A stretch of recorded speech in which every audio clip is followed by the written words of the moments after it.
Hey, everyone. We are here today at Thrive Well Podcast with senior agent. Why did I say senior?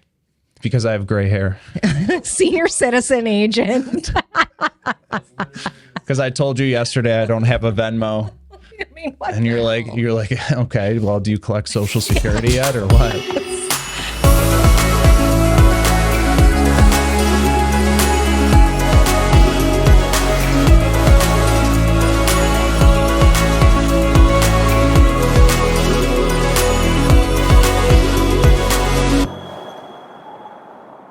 Okay, well, let's talk some real estate. You've been in the business 8 years. That's a full cycle of real estate. So you've seen things go up, go down, go sideways, mellow out. Yeah. What would you say is the biggest challenge or opportunity in today's market for home buyers and sellers?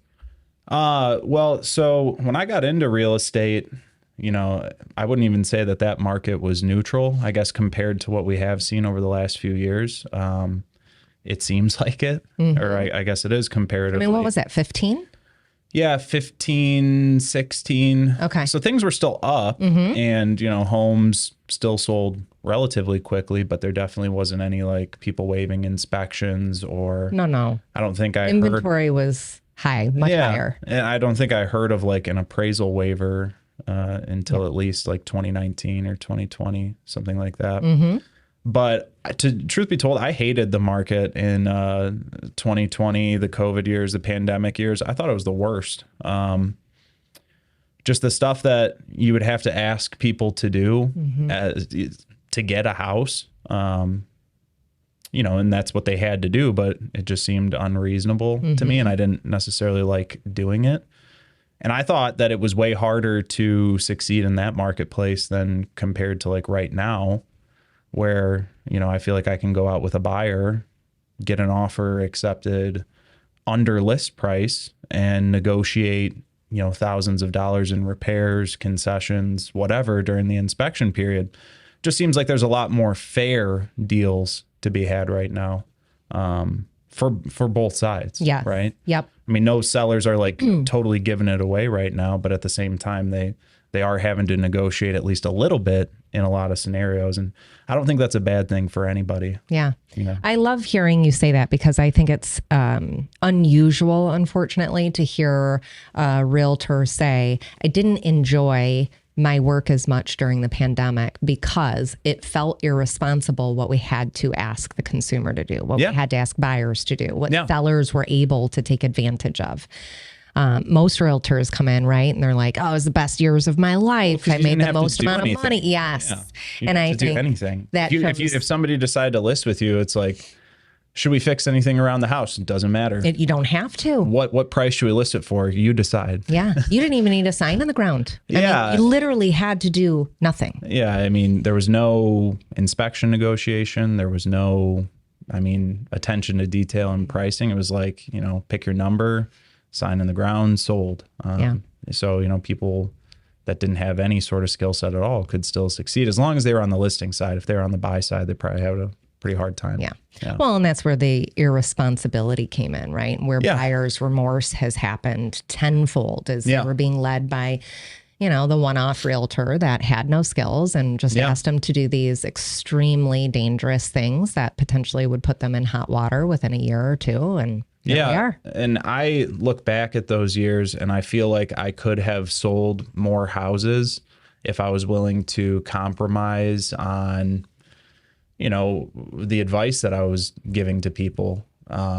I don't even want to wager how many lawsuits are going on right now for agents who said, just waive your home inspection or said, write a full appraisal guarantee, worst case scenario, it'll be $10,000, $15,000.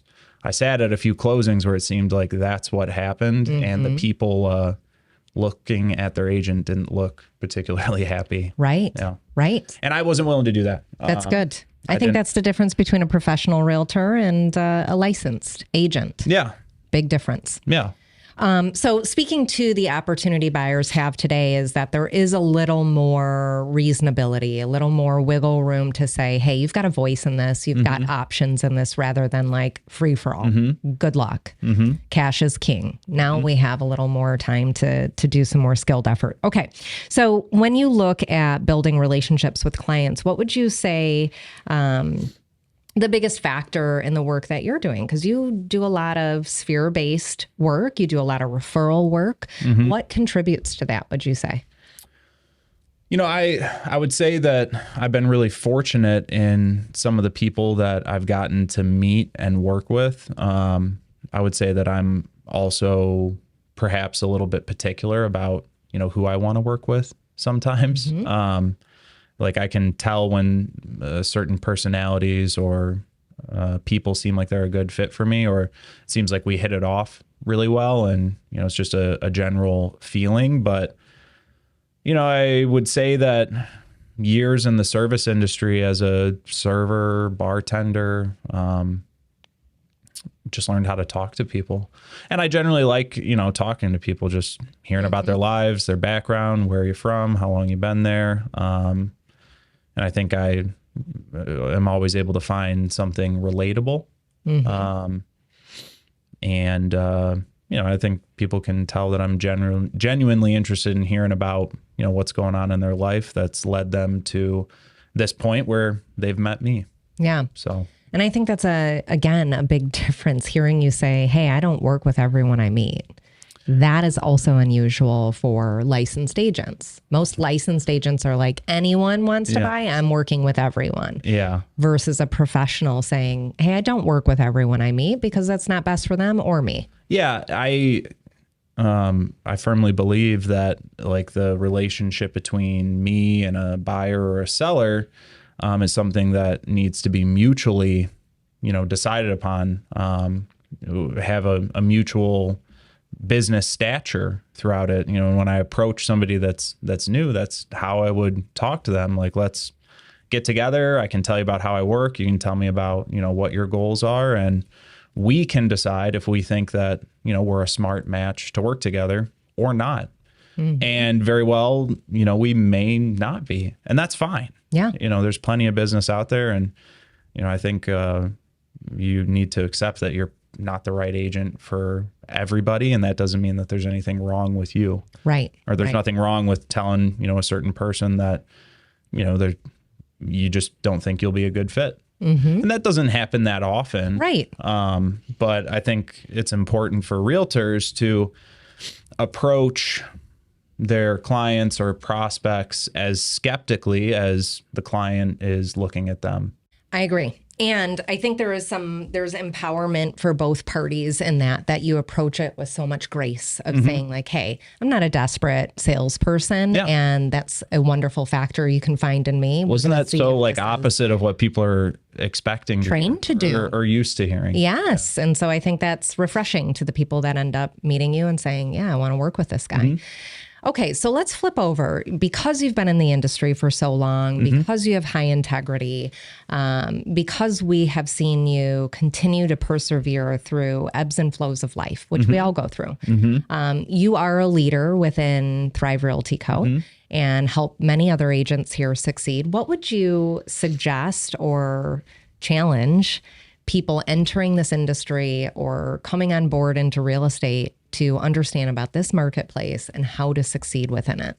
So in this marketplace, I think that if you're coming into it, you know, it probably would be really, really challenging right now, because I think this is the marketplace that serves the skilled agent, you know, somebody who understands the market, understands, you know, the process, negotiating on both sides as a buyer or a seller's agent.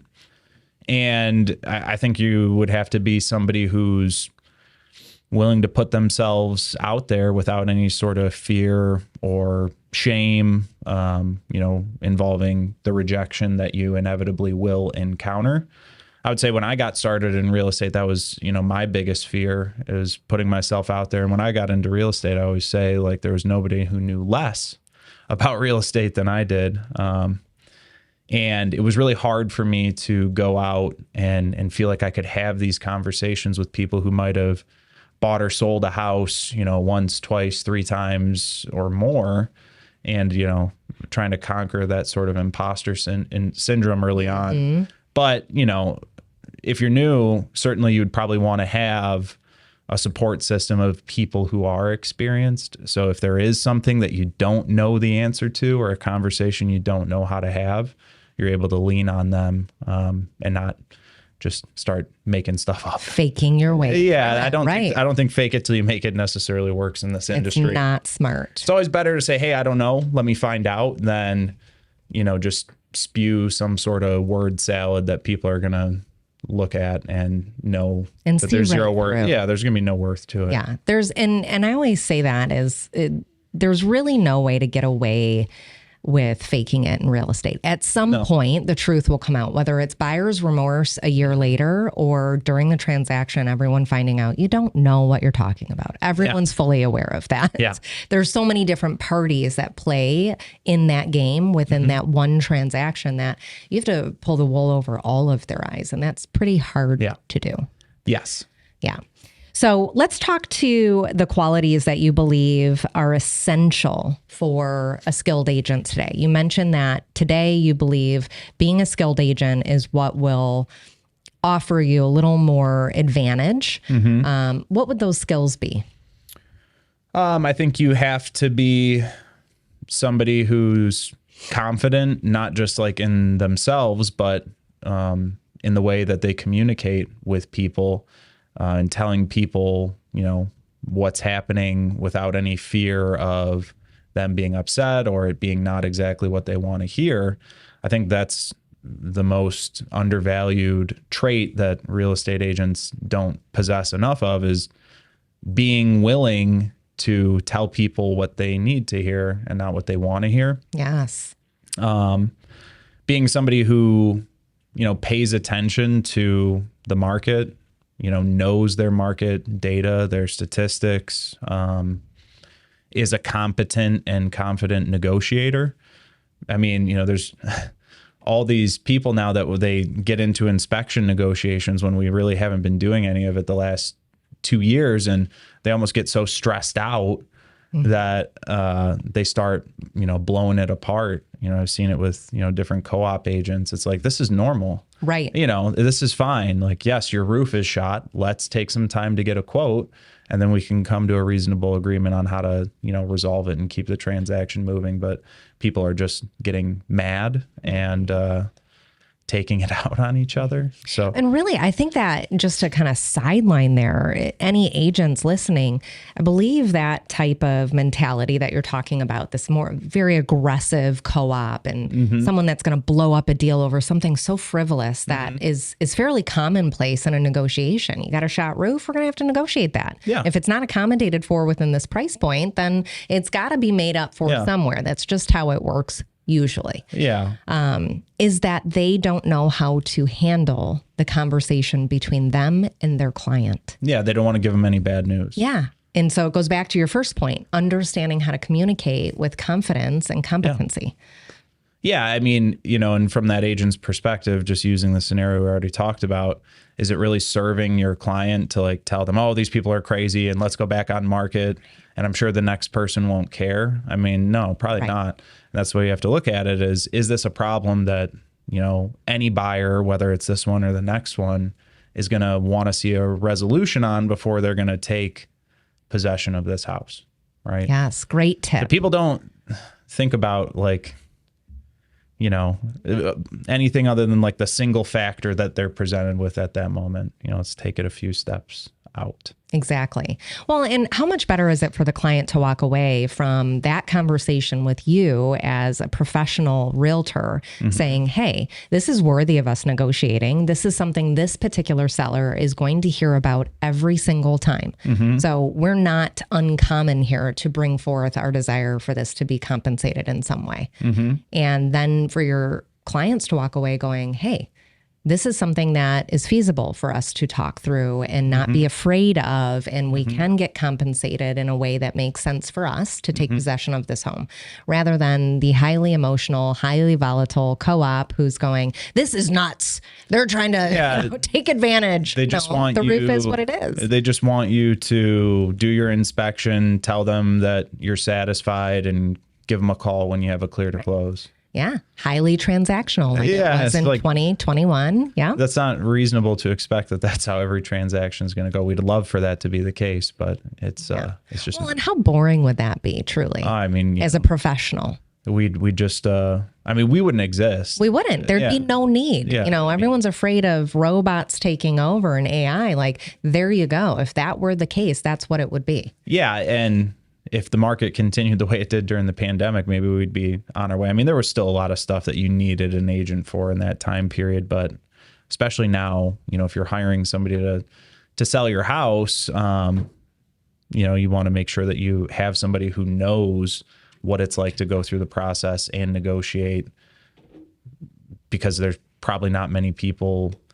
I mean, there were so many people getting into real estate in 1920. We doubled our licensee count right here in Metro Detroit. Yeah. And so none of them have ever experienced a market where things are even, a bit more neutral. And so, it's like the sky is falling now. No, it's so unfortunate. So on that note, how can we encourage agents who potentially are great people? They have all great intentions. They got into the business during a time in which it made sense for them. It was a unicorn market. And now we're getting into a more reasonable playing field of real estate. What would you encourage them to focus on? What would be the top 3 things if you had to choose them? I would encourage them, if they've been in the industry and right now they're struggling, to think about the amount of conversations they're having about real estate with people on a daily basis, and, ask themselves if there's any more that they could possibly be having. I would say if they're feeling low right now, they should go back to the basics, pick up the phone.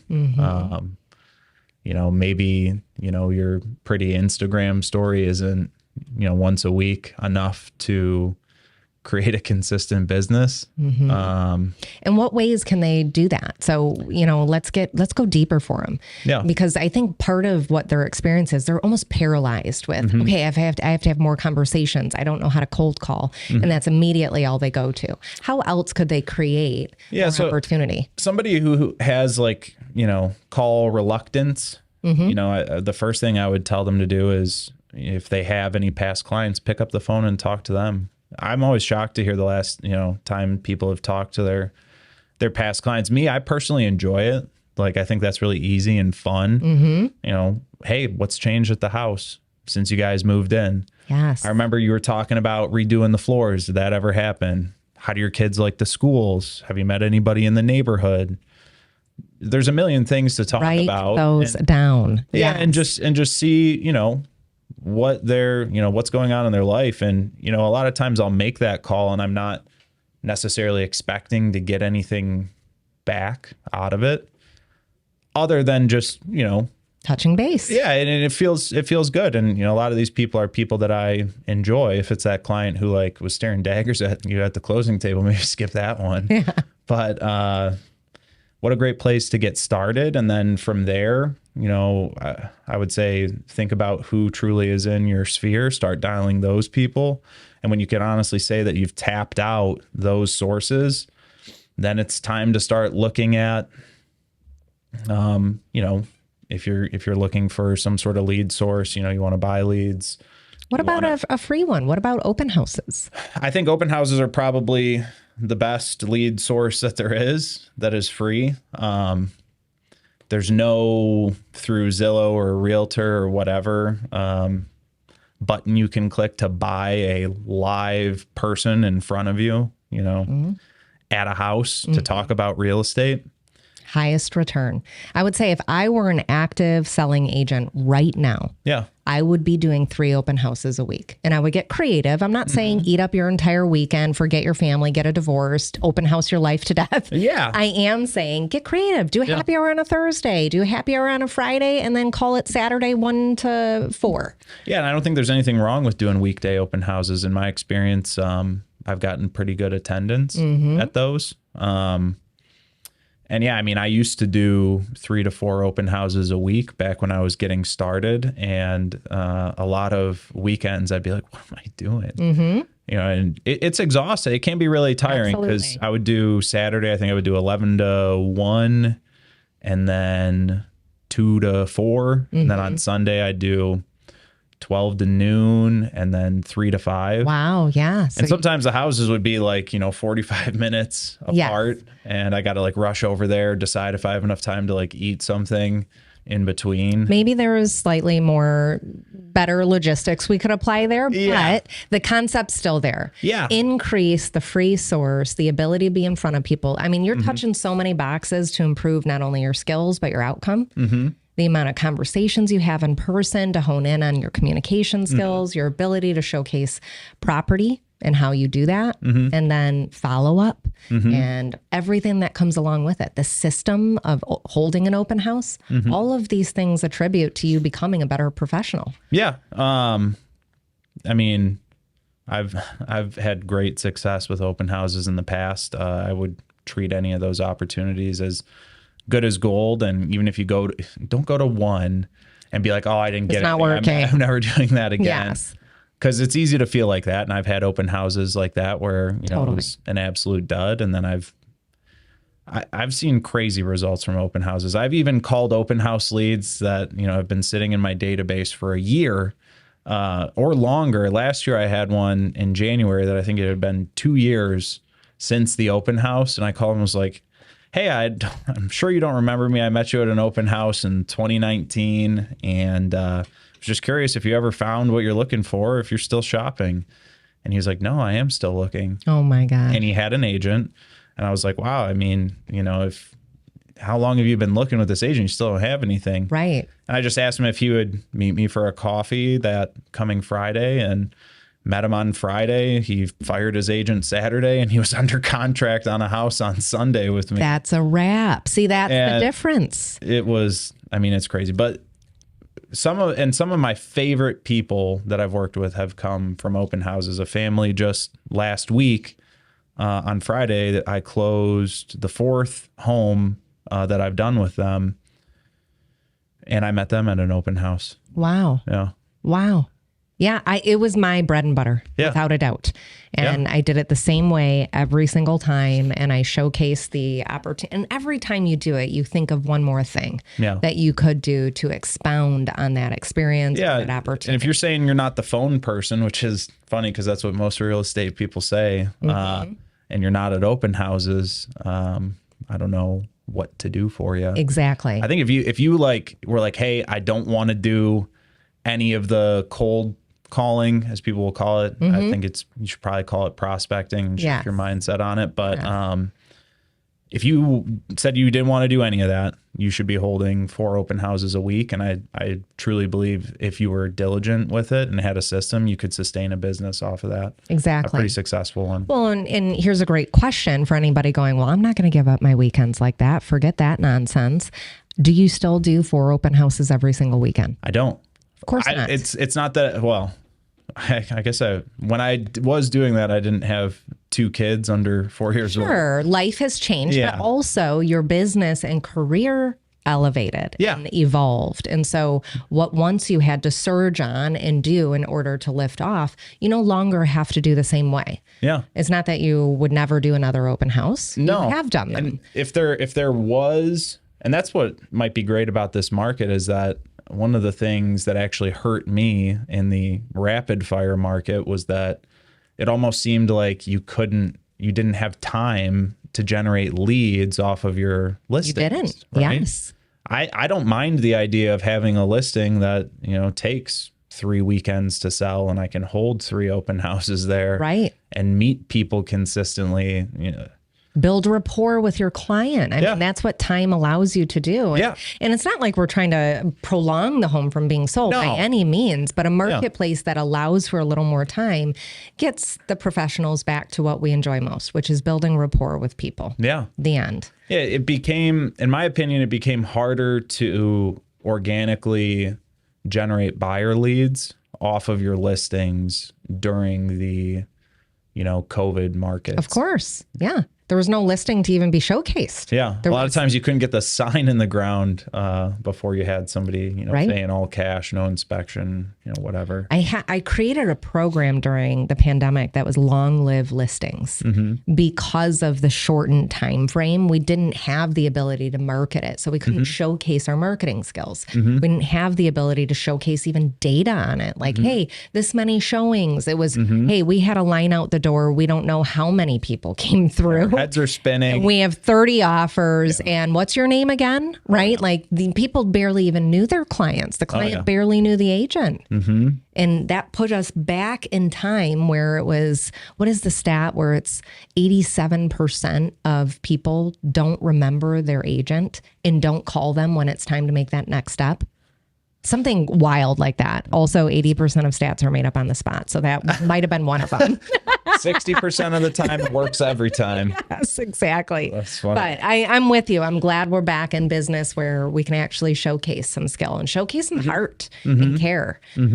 Okay. Well, lastly, let's end with some tips for our buyers and sellers that are listening to this podcast. If you're a buyer today and you're looking to get into your first home, what kind of advice would you give them? I've been thinking about this a lot recently, trying to think about, where the marketplace has been, where it's going, where it is currently. Obviously, the story right now is that, interest rates are high. Affordability is, at an all-time low. And looking at that, though, I have to honestly ask myself, do I reasonably believe that prices are going to go down anytime soon? And to me, the answer to that is no. With how low of a supply we have and have had for years and years and years, it almost seems to me that there are not enough homes for the amount of people that need homes. And unless there's some sort of new construction boom, which I don't see happening, it's very difficult to imagine a place where prices at large go down in a meaningful way. And I think that by the time we're in the spring, it's very likely that, we get a slight boost in inventory, but, there'll be more buyers. If interest rates go down in any sort of meaningful way, to me, all that means is that, you're going to be competing again. Maybe it won't be as intense as it has been over the last few years, but right now, if I was a buyer, I'd be looking around the marketplace saying, is there a house that, regardless of the interest payment or interest rate, the payment is affordable to me. I'm comfortable with it. And I would go out and see what I can get that house for, what I can negotiate during inspection, because I know that when interest rates go down, the value of that house will likely go up. I'll have the opportunity to refi. And, imagine I get a house and it's $300,000 right now, and I have a 7.5% interest rate. And imagine that same house, same neighborhood, competitive market, interest rates go down to, let's say, 6 in March. All of a sudden I'm paying $350 for it. What is the difference in a 6% loan over the life of the loan, all the interest that you pay on a $350 house at 6% versus if I pay 7.5% at $300 for 6 months or however long it is until I refi, and then I refi that $300,000 at 6%. How much money am I saving over the life of that loan? It's a lot. In the, I'm not the finance guy. Maybe I got to go tap James or Becky. I would wager it maybe in the hundreds of thousands. But really, if you're a person who wants to go find your house that's going to be your house for the next 10, 15, 20 years, I think you absolutely have to be thinking that right now is the time to do it. in order to save the most amount of money over the life of your loan. Don't look at it from the short-term perspective of what is my interest rate right now. Look at it from the perspective of what can I get a house for right now? Can I afford that payment until I can refi? And how much money am I saving in the long term? 10 years, 15 years, 20 years. Don't look at it on a monthly basis. Otherwise, I think you're going to get left behind. Yeah, I love it. I think it's really important for people to know there's no perfect timing. And anytime people try to time the market, they always lose. I've never seen somebody do it successfully. No, especially if it's with your personal it just property. happens to happen, right? Yeah. It just happens to be, well, I bought when, and now it's this, and I was better. That's it. If you would have asked anybody who bought a house in 2020 if they thought they got a good deal on the house at the time, they would say no. Yes. If you ask them right now, they'd probably say yes. Right. Yep. And the true good news here is when you look at 2020 and 21 and those that bought with lower interest rates, they also came with an enormous amount of cash out of pocket. Yeah. And so there is something to be said about leveraging your money instead of moving your cash and no longer having access to that. So work with a professional at the end of the day, not only a lender, but a professional realtor that cares about. That might be the biggest thing if you're a first-time home buyer is, if you don't have 20, 30, 40, I mean, we saw even way more than that. Yeah. In first-time home buyer markets. $75K over market in Madison Heights. Yeah. Okay. Right. Just unbelievable. So, and I would consider that to be a marketplace where there's a lot of first-time home buyers. Yes. This was a first-time home buyer. Yeah. And if you don't have the ability to do that, which there's nothing, I can't do that. I wouldn't do that. And I wouldn't advise you to. This is probably the time that, you should be going. And that's the success I've had over the last few months is I had a ton of buyers that were just getting the door slammed on them during those tough pandemic years. And they've all been getting their houses just dominoes falling. Because we're having that conversation about hey, right now is the time. Remember when I was telling you needed to write a $40K appraisal guarantee? You don't have to do that anymore. Oh, and by the way, we're going to get your offer accepted $10,000, $15,000 under asking. Oh, and we just got $10,000 worth of repairs. Amazing. What's wrong with that? Yeah, nothing. I mean, that sounds like Jordan. Count it. Work with Connor. Yeah. All right, Connor, how can people get at you? If you're a first-time home buyer, if you're a seller, you're looking for someone who's got teeth in the game, skin in the game, and gets it. Yeah. How do they get at you? So you can, reach me on my cell phone, 248-302-7884. You can find me on Instagram, Connor_TRC. And, on Facebook, Connor Turcotte. Send me a message. Give me a call. I like talking on the phone. He loves talking on the phone. I'm not a great texter, but if you are a client, I do my best.